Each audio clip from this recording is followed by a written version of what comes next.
Hello and welcome to Pluribus Unum's Fireside Chats. Not as good as FDR's, but hey, it's something. Now, this episode, before we get into the main topic, I should say this, just a little bit of housekeeping. This week is going to be the final main series episode of this year. If you know this channel, you know what that means, and if you don't, then you'll be introduced to the long-standing tradition of this channel. And I'm actually going to use this week of the Christmas holiday Kwanzaa season to actually take a semi-break. No writing a future episode, no getting pictures for the next episode, no getting any of the other crap or editing or recording or anything of the sort. None of that. Just gonna, relax. But then when that Saturday comes, back on the grind. This isn't gonna affect you all at all. None of you are gonna get affected. Your videos will still come out when they come out. It was just something that I felt that I should announce because of the bigness of it, sort of. So with that out of the way, let's get right into the news. First, we're gonna be talking about the Chilean presidential election. And all I have to say is, Viva Chile, Viva el Pueblo, Viva los Trabajadores.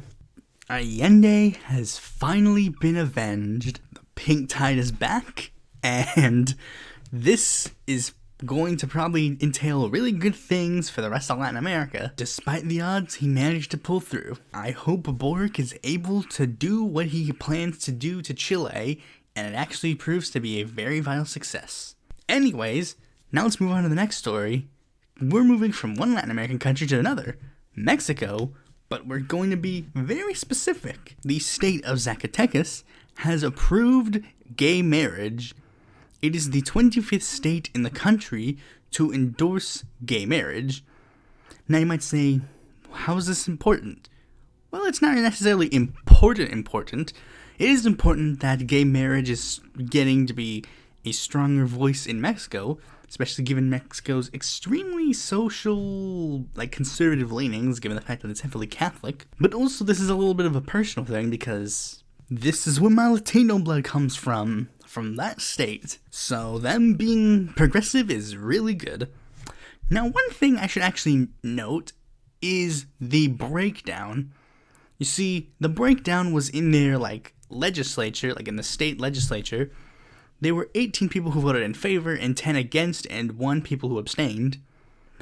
But the party breakdown is very interesting for somewhat. Let me explain. Okay, so first, we're going to have to acknowledge one thing. In Mexico, the way things work is the National Party and the State Party is sort of divided. So state parties can still be around even when the National Party is dead.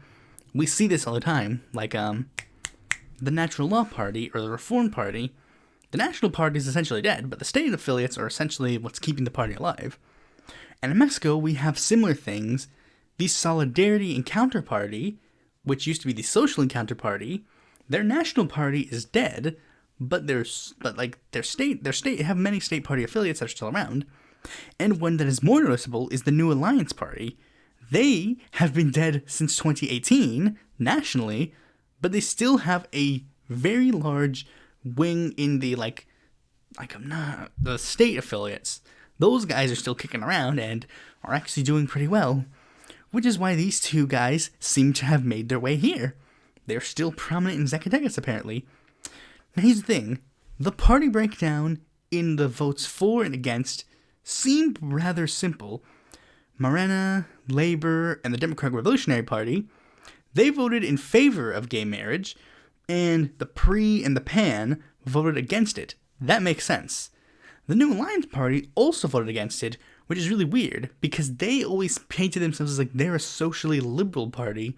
In fact, in 2012, their candidate, Quadri, ran openly under the idea of legalizing same-sex marriage in Mexico. Funnily enough, Quadri is now a federal deputy of the PAN party. Now you might say, why did I leave the Solidarity Encounter Party, even though I mentioned them?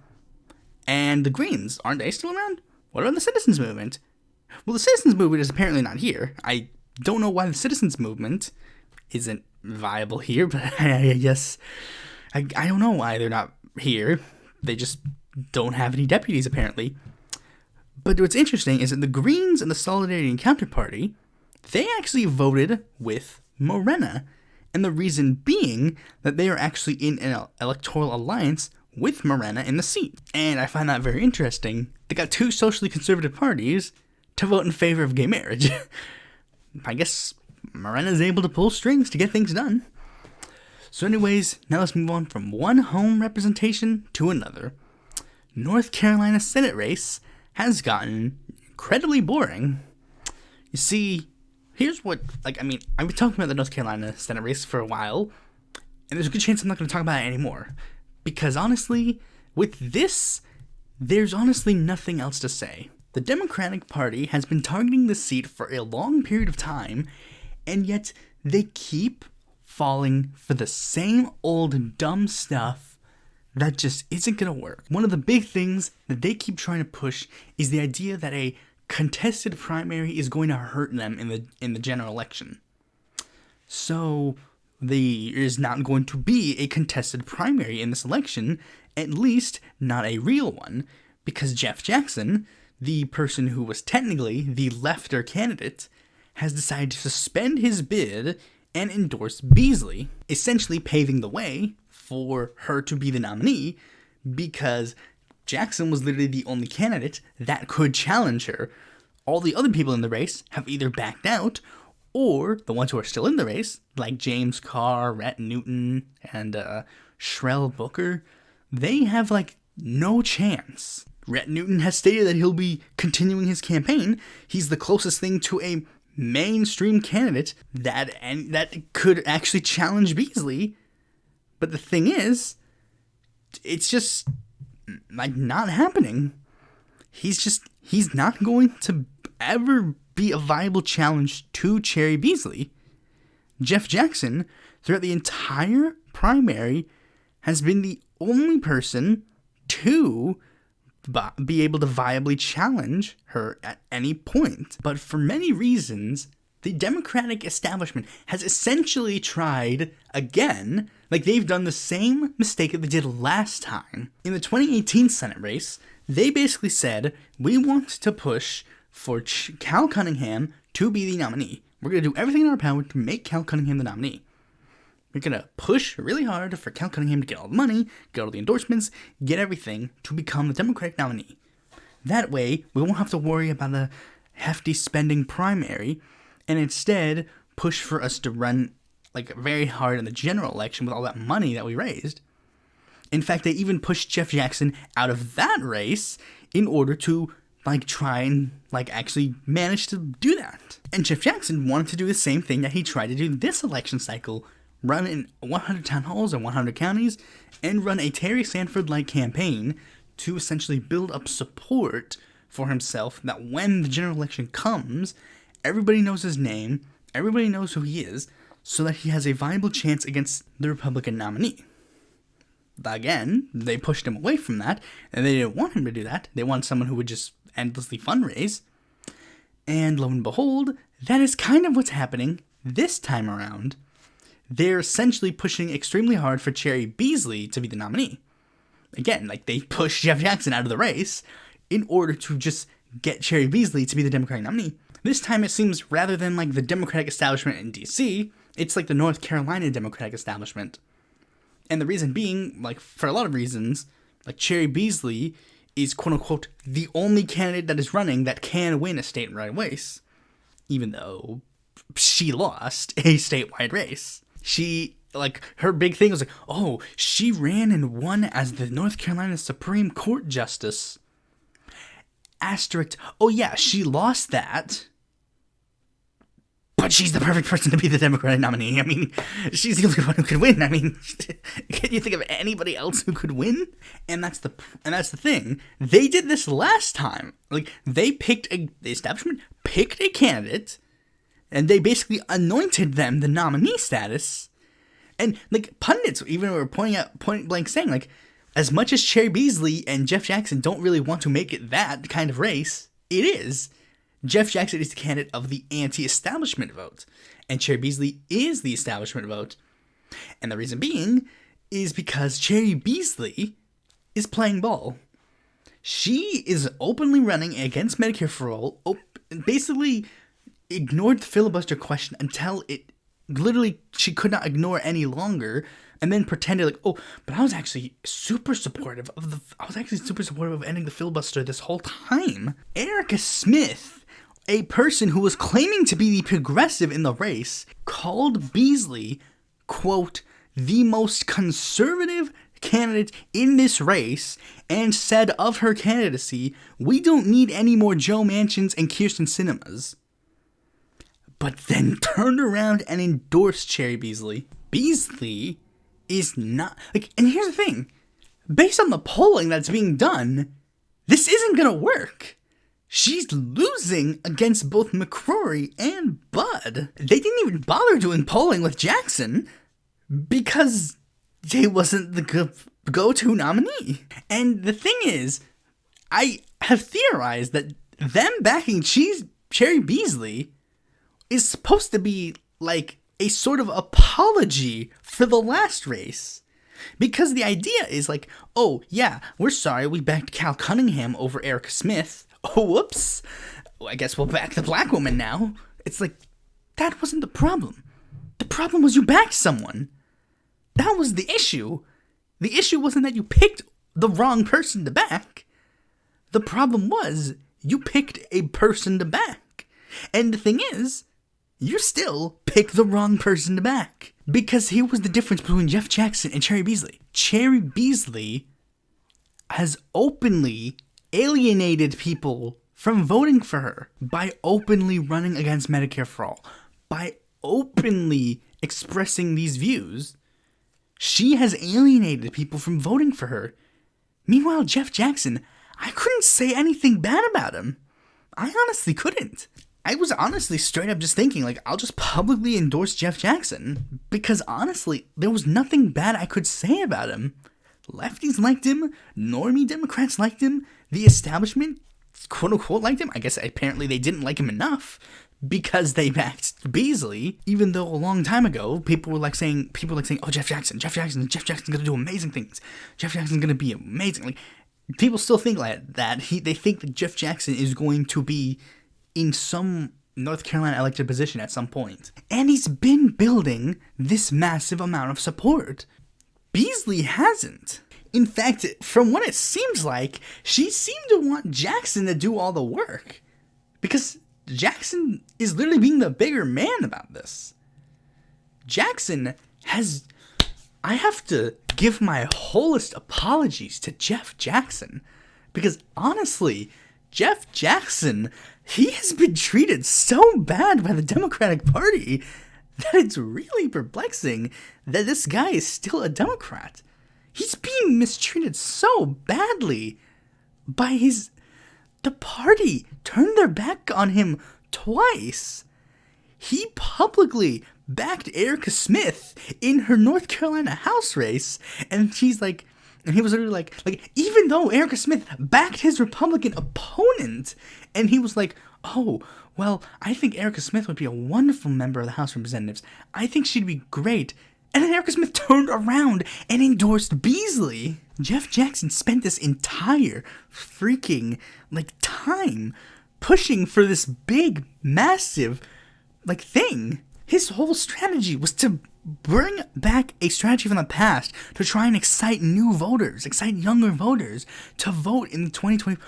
Even when he dropped out, they were like, oh, thank you, Jeff Jackson, for exciting young people to vote. It's like, yeah, they were excited to vote for him, not Beasley. I'm 100% saying this.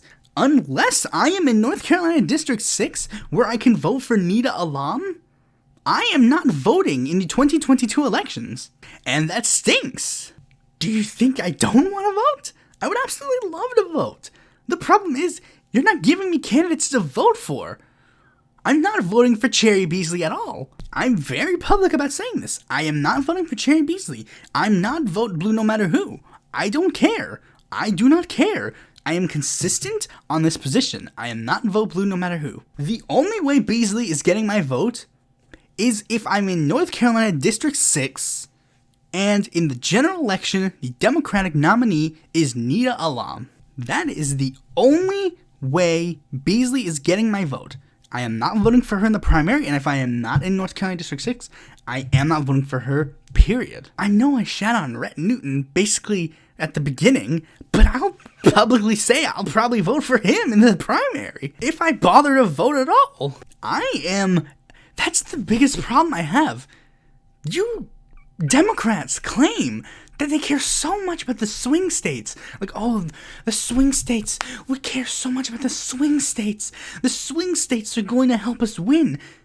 But they're not giving me a reason to help them. As Erica Smith said, we don't need more Joe Manchins and Kirsten Cinemas. And I don't want to see any of you dumb, stupid idiots go like, racism or something.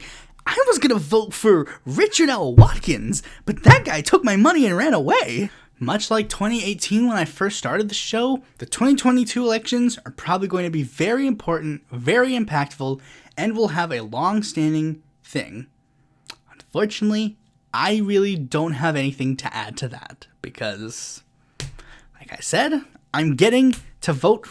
My choice is literally vote for the next Kirsten Cinema or not. I'm not doing that. I don't give a fuck if you're gonna sit there and be like, oh, but Ted Budd, we need to stop Ted Budd. I said all this about Cal Cunningham, and you guys didn't listen. I told you what you could have done to avoid this. Simply let the primary play out. Don't take a state representative that has worked really hard to try and help you, and just throw him away again. Especially when he's literally probably, I will say this 100%, Jeff Jackson probably could have beaten both McCrory and Budd. Beasley, if she does manage to pull through, good on her. But she's not going to do it with my vote. Anyways, next story, we're going to be talking about Republicans for a change. But don't worry, if you thought, oh, no, we need more Democrat bashing, don't worry, I'll get back to that in a second. But first we're going to talk about Ron DeSantis. He has introduced the Stop Woke Act to keep critical race theory out of classrooms. Governor Ron DeSantis continued his fight against the controversial teachings on Wednesday morning with the announcement of a new legislation that would keep the theory out of classrooms. DeSantis introduced the Stop Woke Act during a rally-style event in Central Florida. DeSantis said the legislation would put into law the Florida Department of Education's prohibition on critical race theory in K-12 schools that was approved in June. Critical race theory, or CRT, is an academic concept that, okay, yeah, we know about CRT. Well, I mean, I don't. I do, but I don't. I know it's the conservative boogeyman, not at this moment. But honestly, like, we all know what it really is. Like, it's literally just them not wanting to teach bad things. And that's the biggest problem. I'm a history nut. I'm a huge history nut. And that means I'm of the belief that we should teach history and theory and such. I know critical race theory isn't exactly history, but bear with me. Let me explain. Basically, I believe that you need to teach everything. History is a big example because history is also a subject that kind of like intersects with this. Because, people have started learning about history that is not necessarily that favorably looked upon by a majority of people. Like people are learning about the Tulsa Massacre. I guarantee you in North Carolina, they're probably learning about the Wilmington Insurrection. Well, now they are, but I didn't learn it when I was a kid. The Columbus story is not necessarily being taught that much anymore because people are taking a second or third glance at the things that they're being taught, and now they're actually analyzing it through different means. Now we're starting to see, like, America was not exactly the bright, shiny, blah, blah, blah that we thought it was. And it instead has a dark past that we can't necessarily ignore. And what they're trying to do is, since we're now looking at history in a lot more of a, critical analysis, we're now not necessarily seeing there's actually a beautiful painting made by Detroit artist Jonathan Harris, simply titled Critical Race Theory, and I'll show it now. As you can see, it kind of paints a bad, I was going to say that unironically, but it paints a bad picture for people who are critical of critical race theory, because that's essentially what not teaching it would do. You're basically trying to whitewash history, like we have done in the past, to ignore the bad stuff and talk about the good stuff. and all this other factors within it. Again, as a history nut, I don't think it's bad. Just considering, like, if you're into history, this is the thing. Like, you can tell who's really into history and who's not really into history. Because if you're really into history, you know that the whole point of, like, looking into history, the funny thing is, like, the interesting part is when you look into the parts of history you're quote-unquote not supposed to look into. Like the people who look into, like, the true story of Columbus. That basically, it's supposed to be us going back and debunking and looking back and realizing that stupid story we were taught in elementary school was just not at all accurate, period. And we're instead analyzing it through a different lens, and that's a good thing. And let's also not ignore the fact that this is the government intervening in what schools can and cannot teach. Remember? Conservative. Like, and here's the thing. Like, I really don't want to call them conservatives anymore. I'm going to keep calling them conservatives because that's just what my go-to thing is. But I really don't want to call people like Ron DeSantis or Donald Trump or any of these other... Like, I don't want to call the Republican Party conservatives at all. They're not conservatives. Call them what they are. Reactionaries. They see social progress and are like, no. We want to go the opposite direction.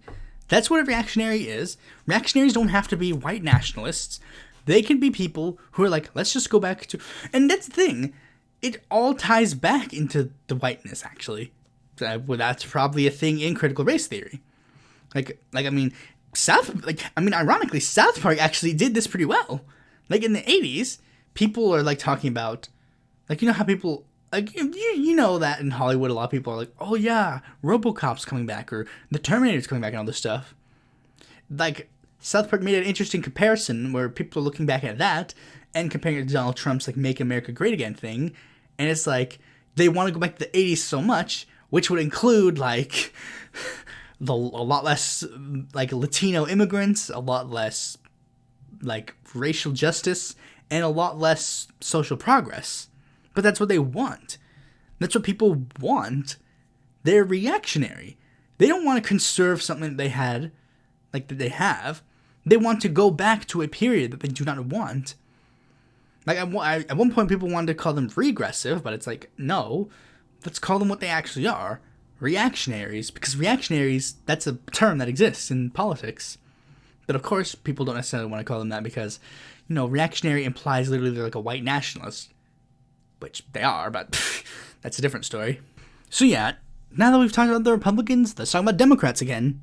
Democrats are not going to pass the Build Back Better plan. At least this year.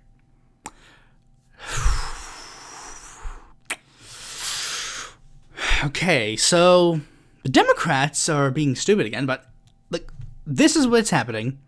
Joe Manchin is, again, publicly saying he will not vote for the Build Back Better plan. So, they basically shelved the Build Back Better plan. They're basically like, okay, and then they put it away. And instead, it appears that they're going to be focusing intensely on voting rights legislation. Here's the problem. This is stuff that should have been focused on in the beginning, like the way beginning of the thing. This should have been done months ago. Like, you voted on voting, and this is the thing, you voted on voting rights legislation at the beginning of this thing. That was step one, and you bungled up step one, and then Build Back Better was supposed to be like, okay, step two, our backup plan. You're bungling this up too, and now you're going back to step one. And it's all Joe Manchin's fault, and Joe Biden. Like, the Democrats screw up again. This is the problem. Democrats screw up again. This is going to be very bad, because the child tax credit is going to expire. So the benefits are going to start going away. And people will notice when benefits start going away. And when benefits go away, people turn to other options. And the only option that has a viable chance is the Republicans. They'll blame you for rising gas prices, even though that is technically the fault of the previous administration's policies. And Joe Biden's actions couldn't have changed the gas policies that fast, especially given we have a market-based system, so Like, that's just always how it is. Like, when you cut regulations, there's always that short peak and then that really fast drop. And then when there's like left-leaning policies that are passed, there's always that short beginning drop, but then that long-term benefit. It happens over and over and over again. When when an industry is nationalized, I know that's a very drastic example, but like when the petroleum industry in Mexico was nationalized, there was like a big drop because they had now basically turned off the ability for private companies to do market and stuff. So now they had it looked like they basically dropped a lot in profit, but in actuality, in the long term, it helped them. It became stable to the point where it's basically looked upon very favorably. I know nationalizing an industry is way too much for Joe Biden, but Biden has bungled it up again, and so has Manchin, but then again, that's what Manchin wanted. And this is why I just do not understand any conservatives who keep trying to pretend that I am gaining anything with Manchin. I have gained nothing. He has instead hurt everything. And in fact, he's going to bungle any progress that is going to be made in 2022. Like, I mean, Beasley, she has nothing to offer herself. She was supposed to be riding on the coattails of Joe Biden. But what coattails can she ride? The Biden administration has given us basically nothing. Sure, they pulled out of Afghanistan and we had a slightly better COVID response. But that was it. And like, we got like some brief benefits. But again, aside from that, that's it. We got nothing. What this is going to do is this is going to hurt the Democrats. The Democrats are going to cry and bitch and moan and be like, oh no. And since they don't have a viable strategy going into 2022, because that strategy of theirs isn't going to work, because nobody believes that. Remember, their strategy is supposed to be January 6th, and we're the party of the college educated. That's supposed to be their strategy for 2022.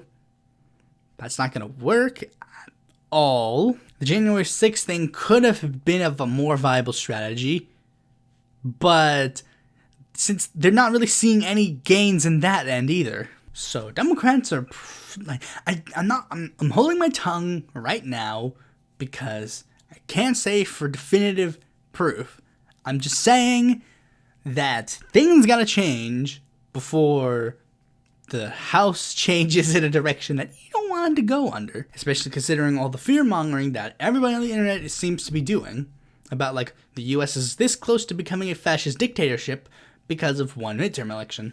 The next thing is a new I know just dropped. What do I mean by that? Well, I know is a term that means in name only. What it has historically been used for is Republicans in name only and Democrats in name only. But now a new I know just dropped via Roots Action, PINO, progressive in name only, where they list members of the Congressional Progressive Caucus that act more like corporate centrists and deserve primary challenges.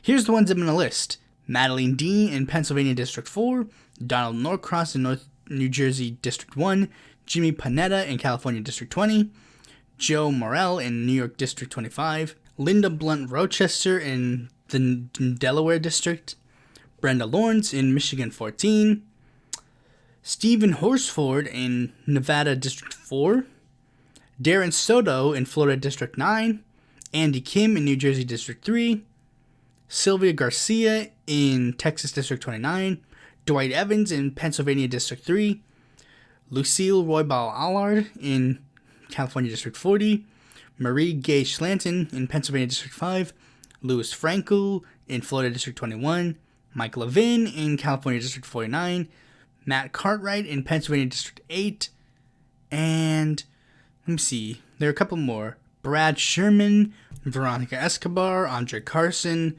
Hakeem Jeffries, Rosa Delario, Alma Adams, Linda Sanchez, and Ruben Gallego. But again, these guys are like on varying degrees. Like there's a reason why I listed people like Gallego on the bottom, because they're considered more favorable as according to the methodology of whoever of Roots Action. Now, you probably want to look into it yourself. You can look it up. It's like progressives in name only. You'll probably want to look it up yourself and verify if you think any of these people should be challenged. I don't necessarily know if any of those guys should be challenged. Maybe not. I don't know. I'm more focused on a lot more hardline people. So anyways, now let's move on to the main topic of this video. This is a throwback to episode 1 of my podcast, As Bad As It Is. I literally included a disclaimer in that episode because of how bad it was. That's my social anxiety back at it again, because it was literally like, look, I know this podcast is really, really bad, but I wanted to post it. Please don't be mean. Oh, you. And in the tradition of the end of year podcast being some sort of finality, we're going to loop back at that video. Well, particularly the topic of that video. And we're going to be going over my political ideology as it is now. And to be frank, probably is going to stay that way, because I honestly don't really see any foreseeable change. I mean, again, you could have said that for 2018 me, so it's like, maybe things will change. I mean, I'm still relatively young. I could change. Maybe I'll loop back around and be a conservative again. Maybe I'll go further left. Who knows? I mean, I'm supposed to be reading Das Kapital, so am I going to do a tanky arc? Now, here's the thing. The way that episode was formatted was really meant to be that is basically pilot episode talk, because that topic is just so broad, and the way I chose to do it was just broad in itself. See, what I basically did with that topic was I basically went over some really basic stuff, what I would call my own ideology, parties that I'd run under, politicians that I admired, and gave general political positions just so you could generally see where I was politically. Now, I'm not going to necessarily be doing that, because honestly, you go back to that video and then compare it to me today, there really is technically not any differences. I have the Google Doc that I had for that, and I was basically skimmed over the policies, and they're all still relatively okay. I still like all of the policies, and generally, they haven't changed at all. For crime, here's one. No solitary confinement. Oh, okay, no, here's one. Here's one change. The death penalty. I said the death penalty will only be used in the most severe situations with undeniable evidence. I basically skipped that, and I'm like, nope. I'm just I'm not for the death penalty, period. So that's one thing that's different. But otherwise, I don't necessarily think there's any difference. For environment, more environmentally friendly forms of energy. Don't expand offshore drilling. No fracking. No Dakota Access Pipeline. Plant trees in abandoned areas. Join any treaty to better the environment. Heavy regulations of carbon emissions. A carbon tax. I don't disagree with that at all. The changes are more technically sort of philosophical to a degree. The actual meat and potatoes and the policies, they haven't really changed. They've only changed slightly. And I'll probably go into more in depth. No, I'll just go over a bit of that now. For example, Medicare for all. You might say, Medicare for all? What do you mean? Well, basically, as I've been on the internet and I basically looked over a lot of this stuff, looked over news stories about our healthcare system, looked over studies about the healthcare system compared it to other world healthcare systems. My viewpoint on Medicare for All has shifted, and you can actually see this in an episode that I did with Niall Alcom back in, I think it was my second appearance on a show, the one where it doesn't have my logo on for some reason. But essentially, my viewpoint on how to interpret Medicare for All changed. Basically, it changed from Kyle Kalinske and Humanist Report seem to have different opinions. I don't know if they've changed it, but I remember their differences on Medicare for All basically being this. On principle, it seemed to be that Kyle Kalinske was not opposed to private health insurance technically. He was not in favor of abolishing private healthcare insurance, and that he would not run on that, and he does not support that. Meanwhile, Humanist Report was more on the viewpoint that yes, we do need to abolish private property, not private property. That's a different topic. we need to abolish private health insurance. And they interpreted the Medicare for All bill basically being like, one, interpreting it as technically it doesn't abolish private insurance because I don't think that's a good idea. And then the other saying it does abolish private insurance, and yeah, that is a good idea. Now, technically, here's one thing that has changed. Yes, technically, the Medicare for All bill doesn't technically abolish private insurance. It doesn't say we abolish private insurance, but it says we abolish all forms of insurance that cover everything that we list in this act, and then it proceeds to list everything medically necessary in the act. It's like vision, dental, hearing, respiratory, cardiac, everything.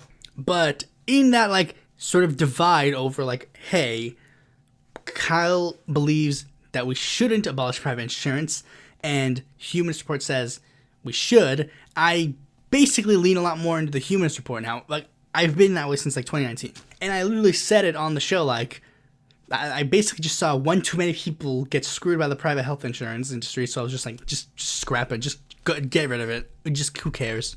And the second one technically ties into philosophies, so as you can probably guess from that thing, one of the big changes that has happened since that video is that I have generally moved further to the left. I've become, as the kids say, more radicalized. Now, technically that isn't even necessarily true. I've always stated it like this. I've always used this term, and it always has resonated, and I think it always has, like, resonated with other people. The idea was, like, my heart was more left-wing than my brain. I knew this because I would take political compass tests and political blank tests, and it would give me results that I would see as further left than I seemed to be. Like, it would give me, like, centrist Marxism, when it's like, I don't think I am that. Like, back in the beginning of the show, I literally said, like my old channel art literally said I am a center-left social democrat, and at one point, I don't remember which episode, but I dropped the center-left label, and even though I knew, like, center-left, when I say center-left, I meant, like, in the more worldwide sense, because in the worldwide, I would be technically a lot more center-left. Like, I mean, people would put me in, like I'd probably still be affiliated with, like, the further left movements, but I'd be, like, in their more, like, social democratic wing. Like in Spain, it gives me, like, oh, you should be in Podemos, but it's like, I mean, I don't know. I mean, the social democratic government seems to be doing fine, but, like, you see, like, generally, I have moved further to the left. Like, even to the point where, like, back in my early videos, I don't know if I've explicitly said this, but I always did say this, like, pretty, like, early on around that time period, when I was basically like, I mean, I see the benefits of both capitalism and socialism. I see benefits in both, and I think that if we take the good aspects of one and the good aspects of the other, we can sort of, like, mix the two together and make it a sort of, like, better, like, blah, blah, blah. But now I'm more like, I mean, no. I honestly don't even remember, like, what the things that I said were, like, the good things of capitalism. I think it was, like, the general, like, oh, yeah, there's competition, and then for some industries that does breed innovation, but it's like, I mean, I've seen that that's not necessarily the case. Like, I mean, and ironically, the way that I've seen this is actually through the entertainment industry, because literally when one thing comes out, literally everything else becomes that thing. When Pokemon came out, suddenly Digimon got a show, suddenly Monster Ranchers got a show, suddenly, people were making up their own things. When Power Rangers came out, all of a sudden, we had like 15 million Power Ranger ripoffs, some of them from the same company that made Power Rangers. When South Park came out, all of a sudden, we had a ton of shows where it's like, little kids say bad words? Oh, whoa, that's so crazy. And it's animated like it's made by a 5-year-old? Wow, that's so innovative. When Shrek came out, all of a sudden we had a bunch of fairy tale shows and movies making, like, pop culture references and stuff, like Hoodwinked and Enchanted. When the MCU came out, all of a sudden everybody was making superhero movies and stuff.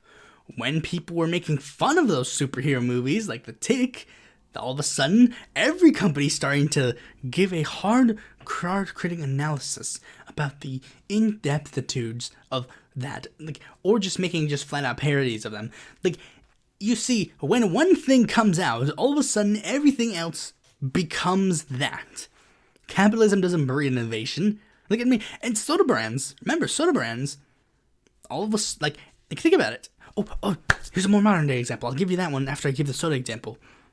Like every soda brand, like Dr. Pepper, Coke, RC Cola, Pepsi, they all have the brown soda, the orange soda, the green soda, the clear soda. They all have that. And here's another more modern example. Chick-fil-A. Chick-fil-A sells chicken sandwiches. That's one of the big things they're known for. They're known for their fried chicken sandwiches with the 2 pickles on it. But here's the thing. There's a lot of people who don't want to go to Chick-fil-A because Chick-fil-A is homophobic. So, of course, now all of a sudden, every restaurant that I've seen now has a crispy chicken sandwich. Usually served on the same type of bread with the same ingredients, 2 pickles, and served in the exact same little wrapped paper thing. Like, these guys don't even hide it. These guys are open about the fact that they basically rip each other off. When, McDonald's made, the quarter pounder, all of a sudden the Burger King had a 3rd pounder. McDonald's had the Egg McMuffin. They literally made a commercial of the Burger King stealing the recipe of the Egg McMuffin and going, yeah, we know it's not original, but it tastes better. And I think video games have the same issue. What are the top-selling Mario games? The top-selling Mario games are the ones that are the side-scrollers where you jump through the Mushroom Kingdom and you do the blah, blah, blah. Mario Sunshine, Mario Galaxy, they sold not that good. And Call of Duty came out. Now all of a sudden everything's a first-person shooter. And all the best Call of Duty games are the ones that are basically just first-person shooter, you run, you shoot. Basically the thing that I thought was capitalism's gain, I didn't really see it. And the poor people, it's poor people, poor people just, we should help them. Literally it can be as simple as that. Yeah, why don't we help poor people? Why do poor people have to sit out there and starve? That's a problem. And that was what I considered a bad of capitalism. And I was like, hey, we can use social programs to fix that. I still believe that, but whatever gains that I thought capitalism did, dang it. The breeding innovation thing, I don't even think I thought that was real, but it was something just about the competition. And it's that's not even necessarily a good thing, but whatever. That's why I stopped using the term social democrat to refer to myself. It's just it technically doesn't fit. You could still call me that technically, but it's not accurate. I didn't become a member of Social Democrats USA. That's stupid. I basically just yeah, I'm a socialist, so what? Especially since that would be the shorthand. People would be like, you're a socialist. It's okay, whatever. That's another thing. I've generally kind of grown out of using specific labels. When back in the early days, you'd be like, hey, look at this cool content creator. It's actually, I am not a socialist content creator. I am actually a center-left social democrat. So technically, I will not be on that attitude. But the thing is, that trend basically became just dumb. That's what social democrats do all the time on the internet. It's oh yeah, I'm a sock dem. I hate the term sock dem because it's not sock dem. It's social democracy, not social democracy. But it always seemed like they tried to other themselves from the left when I wanted to generally just be a part of the left, because the center left is still left. Sorry, bros. I hate to break it to you, but the center is here. You're over here. That is still left wing. You're left of center. That's the point of the term. You're left of center. So am I, but I'm further left than center. The othering of yourselves based on those terms is just dumb. I don't think othering yourselves based on the term I'm a social democrat versus I'm a socialist, that's not beneficial. And another term that I grew out of is this is technically not necessarily left wing, but it's the one term that I grew out of is non-interventionism. I don't think I use the term non-interventionist anymore. At least I don't attempt to. In fact, I'll probably go back to my website and then edit that if it's still there on certain aspects of that. But because like the term non-interventionist is like technically that's right, but that's the thing, it can be right for a lot of people. Technically, the term non-interventionist is right, but it wasn't necessarily accurate to why I was opposed to the wars. Like, Kyle still uses the term non-interventionist, but that could be because of his personal reasons for not getting involved with the wars. He is against the wars because he's against the wars. He does not think it's the responsibility of the United States to intervene in the wars, hence the term non-interventionist. You do not believe the U.S. should intervene in other countries' conflicts. But the thing is, that term actually comes from the libertarian viewpoint of analysis.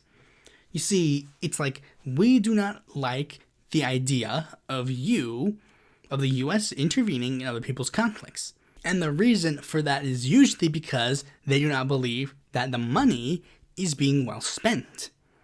Now, they are only doing that because they do not think the money should be spent at all. They do not believe that the U.S. should be wasting its money on military stuff because they don't think the U.S. should be spending its money on anything.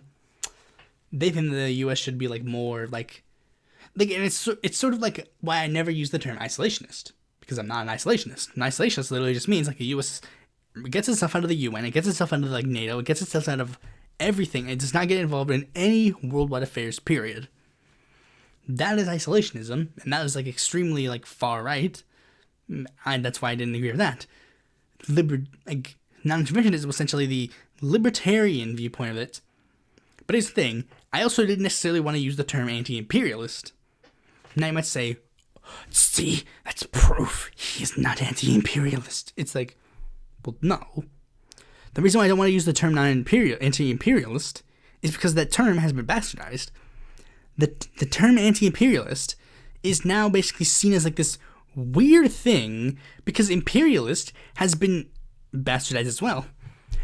People have called freaking Howie Hawkins, a member of the eco-socialist Green Party, they've called him an imperialist. And especially considering anti-imperialist has basically been co-opted by the people who just used to use the term non-interventionist.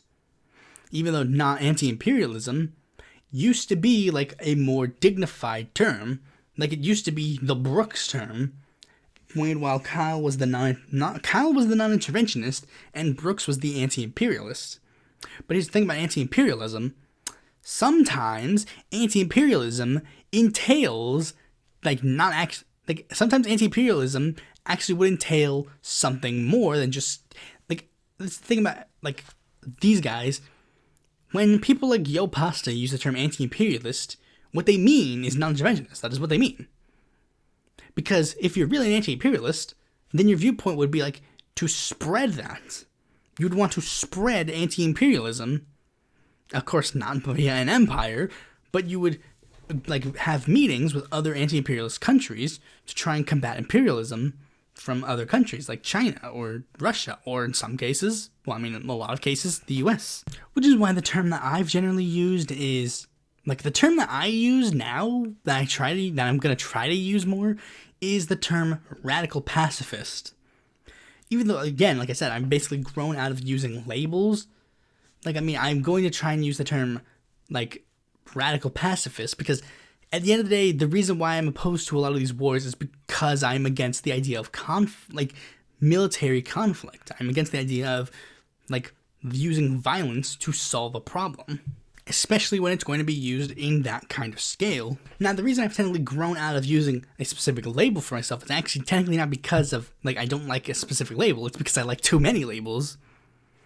Back then, I used specific labels as well. I used to identify as, a progressive/social democrat, but I technically don't like using those terms anymore. I still like using the term progressive. I frequently use the term progressive or lefty, but as I said, social democrat technically doesn't necessarily fit, because there's also a lot of terms that I don't think technically fit, but might, like centrist Marxism, as the left values gave me at one point. I won't sit there and go I'm a centrist Marxist, but it's I get the idea that it's trying to say. I more likely use the term democratic socialist or progressive with other terms like libertarian socialist, left libertarian, left-wing populist, and even use the term sewer socialist, because sewer socialism is basically the American, like, more like reformist socialism as well, like social democracy and democratic socialism, or like reformist socialism. So like that would be a term that I would use. But there are some other terms like from around the world that I would also consider myself like a Cardinist. For those who don't know what that means, it's like a person who would identify like with the Czar Cardenas. But another one would be Zapatismo. Now, of course, I'm not necessarily like a Zapatista, obviously, but I'm sympathetic to them. I like the viewpoints of Emiliano Zapata, and to a degree, the views of the like Zapatista army. Well, I mean, I agree with them like a lot philosophically, and that's kind of what I'm gonna get into next. I admire people like Cardenas, like I admire people like Zapata as well. I admire people that have like been like, considered like more revolutionary or more reformist. And even when I said 2 seconds ago, like I would use the term reformist. Technically, I wouldn't even use that because I use terms that would be code for reformist, like reformist socialist, because that's what I am. I'm more of a reformist than a revolutionary. But it seems that there are a lot of people who do seem to try and identify as like, I'm a revolutionary socialist, which, I mean, not to be mean, especially considering what I'm about to say, like, not to be mean, but you're not. If you're a revolutionary socialist, you would be doing a revolution. Now, of course, I know what they mean. Like, I know what they actually mean. They mean, like, they admire revolutionaries, and they like the ideas of, like, oh, yeah, I admire these ideas that these revolutionaries espouse. But you see, that's the issue. These guys are trying to claim that some socialists don't. I do. I admire Emiliano Zapata. I like the Plan de la Alaya. I think that he had really good ideas of land reform and all this other stuff. And yeah, it's a good idea.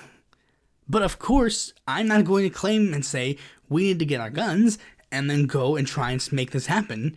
Because the thing is, the times for revolution are done. Revolution is not a thing that's going to happen in the near or distant future. We're not, like, the U.S. went through an economic depression, and yet you are going to sit there and claim that the time for a revolution is now. The time for a revolution was then, but it hasn't happened because there's no point in it happening. The people are too comfortable, which is why you have to run candidates. And reformist socialism has done a lot more for that thing as well. They've pushed for a lot more reforms that have done a lot of good things. Like the Pink Tide is a reformist movement. But that's actually the thing. Like, the revolutionary socialists will claim that the Pink Tide is actually them, but it is not, because they didn't win by revolutions. They won by running in liberal democracies. They won by doing that. And that's the thing. I've been consistent on that. Support the socialists and the guys in the democratic elections, and support the ones that can win. Like, support the AOCs, support the Chavezes, support the Moraleses, support the Lulas. These guys are going to be better for you down the line because they will introduce further left ideas to you. And this is the thing. This whole time I've been talking, you've probably been sitting there batting your head wondering, what the heck was that thing in the thumbnail? Well, that thing is a flag that I've created to represent my ideology. The flag is not actually supposed to be a symbol for a political group, because I know that, like, people try to do that on the internet. They try to make their own political group. They're trying to make their own political ideology. Like, Mr. Dapperton had vocaps, and Sargon had the liberalists. But the thing is, this isn't like me trying to create a brand new ideology. I did think about, like, doing that as, like, a joke. Like, oh, yeah, I'm going to make Pluribus Unumism. But it's like, no, I'm not going to do that. This is supposed... But as I was making it, I actually started taking it a lot more seriously. And you might say, wait, really? Like, yeah, I actually did start taking the idea of, like, making a flag to represent my ideology more seriously. And I put a lot of thought and care into what things I would use to simplify and explain why, like, what it would be. Basically, here is what it is. If you can, like, look at the basics of the flag, right off the bat, you can see that it takes one design element. It takes the slash flag of the Libertarian Socialist flag, but of course changes the colors. Now, I took that because that is a recognizable symbol of the, left libertarian section of the political aisle, which is the faction that I've always been in. I've always, ever since I've taken the political compass test, I've always been in that green square. I've always been a left libertarian. It's how I've always been in regards to specific, big political labels. At least since I've actually actively cared about politics. Now, that flag can be interpreted as a symbol in itself. In fact, it is. But that's the thing. That's part of it. And I'll get back to that when I get back to it. Next, what is inside of it? Inside of it is a star. And the star is basically the colors of the flag flipped so that one color is over the other color. And inside of the star is the symbol of DSA. Now, of course, this flag and the symbol does not necessarily mean that DSA is affiliated with this, but they are representative of something, and that all ties back to the colors. I chose these two colors specifically. The red is, of course, red. Red is a common color for socialism. It's that was a symbol for socialism. The socialist symbol used to be the red flag. But not just socialism. Well, yes, technically socialism. But more specifically, it was the color. The red flag was the symbol of a more revolutionary brand of socialism. Meanwhile, the blue that I've chosen is light blue. A blue that was used in the Bernie campaign memorabilia. That is literally his color. Bernie blue, that is what it's called. It's a recognizable color to, mainstream, leftist people, I guess. Now, here's the thing. Those colors are representative. The blue represents the more reformist branch of socialism. Democratic socialists. More, electorally minded socialists. That's what it represents. Meanwhile, the red represents the more revolutionary roots. And the symbols that I chose to put on the flag, the DSA symbol and the star, are supposed to be representative as well. The star, of course, being, the red star, being a common socialist symbol as well, or just the star in general. And the, DSA symbol, now, you might say, why the DSA symbol in particular? DSA is, of course, a well-known member of, the electoralist-minded left, the reformist-minded left. It's a democratic socialist organization. But I particularly chose it not even necessarily for... I chose it for that specific symbol because of one thing. It is two hands clasped together over a rose. The rose is, of course, a symbol for socialism as well. The rose is a symbol for reformist socialism. Again, contrasting with the star that was used for the more revolutionary branch. But the two hands clasping together, they are representative of two people working together. The idea of socialism. That's been a common symbol for socialism as well. The Socialist Party of America, that was their symbol. Two hands clasping together over the globe. I think it's a cool design nonetheless. But there's one more piece of symbology. Notice, here's the thing. These symbols are not on, the star isn't on the side of, the star's not on the red side and the rose isn't on the blue side, or vice versa. There's a little bit of red, and a little bit of blue, and a little bit of red. That's how the symbol is. There's the red flag background, and the blue star, and then the red of the star. The red, of, whatever symbol is there. And then there's the blue, and then, the colors. The colors intersect each other. The line that we see on the flag, that's supposed to be the divide between, the black and the red of the OG flag, they are mixing. The blue is on the red side, and the red is on the blue side. They're intersecting on the same flag. The flag is all of them.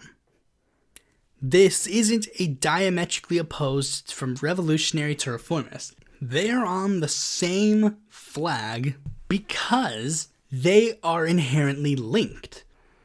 The reformists, the socialists, they look up to the revolutionaries of the past. Cardenas wouldn't exist if Zapata didn't enter the picture. Hugo Chavez was there because of Simon Bolivar. Allende was inspired by revolutionaries in his past, like I guess Castro would be an inspiration for him, but you get my point. Che Guevara as well, but you understand what I'm saying. The revolutionaries are part of the movement, but they are more of like a past thing. Not saying you can't be revolutionary hearted, obviously, but the idea is the reforms and the revolutions coexist. Because at the end of the day, at the times, that's how it was viewed. Fidel Castro didn't sit there all day and go, Allende, he's a liberal sellout for like being part of liberal democracies and running under elections and blah blah blah. Like, he didn't see it that way. He didn't see Cardenas that way. And Cardenas and Allende didn't see Castro as like, oh, he's just some dreamer who was like, he's just got his head high up in the clouds and like wants to push for like some crazy idea of like, oh, we're take over. We have to do this only by elections. They didn't see each other that way. They saw each other as allies fighting for the same cause through different means. Just because I say vote for AOC literally does not mean I oppose what freaking like Che Guevara stood for. Far from it. I'm just taking part in the next step of what he would have wanted. Don't you think he would be enthusiastic of Latina socialists getting to be like the most popular politicians in the most imperialist nation? The idea of like a obviously less radical version of Che Guevara being in Congress would bring a smile to his face. But if through all of that spiel you're still confused and you don't know what my political ideology is, well, why don't you rewind the episode and take a look at the intro? Because at the end of the day, that's pretty much as basic as you can put it. Thanks for watching this video. Be sure to like, comment, subscribe, and click that bell to be notified when a future video comes out. And if you have some more content from me, you can go to my website, follow me on Twitter, join my Discord, check out my articles on the Independent Political Report, or consider supporting me on Patreon.